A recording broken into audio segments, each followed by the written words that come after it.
Hello everyone, कैसे हैं आप सभी। चलिए बात करते हैं आज के महत्वपूर्ण करंट अफेयर्स की। लेकिन उससे पहले हम बात करेंगे कल के उस प्रश्न की जो मैंने आपसे पूछा था। तो कल मैंने आपसे पूछा था कि उदयन किला किस राज्य में स्थित है। तो उदयन किला आपका स्थित है उत्तर प्रदेश में।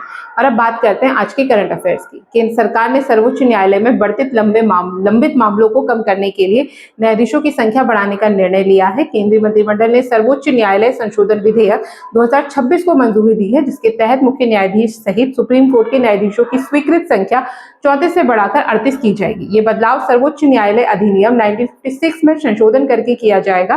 वर्तमान में सुप्रीम कोर्ट में 92,000 से अधिक मामले लंबित हैं और डिजिटल ई फाइलिंग बढ़ने से मामलों की संख्या और जटिलता भी बढ़ रही है। सरकार का मानना है कि इस फैसले से मामलों के निपटारे में तेजी आएगी।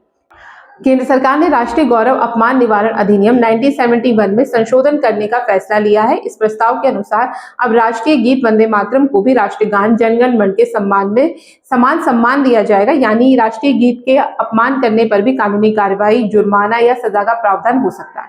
अभी तक इस कानून में केवल राष्ट्रीय ध्वज, संविधान और राष्ट्रीय गान के अपमान पर ही दंड का प्रावधान था। वंदे मातरम को 1875 में बंकिम चंद्र जी द्वारा लिखा गया और यह भारतीय स्वतंत्रता आंदोलन का एक महत्वपूर्ण प्रतीक माना जाता है।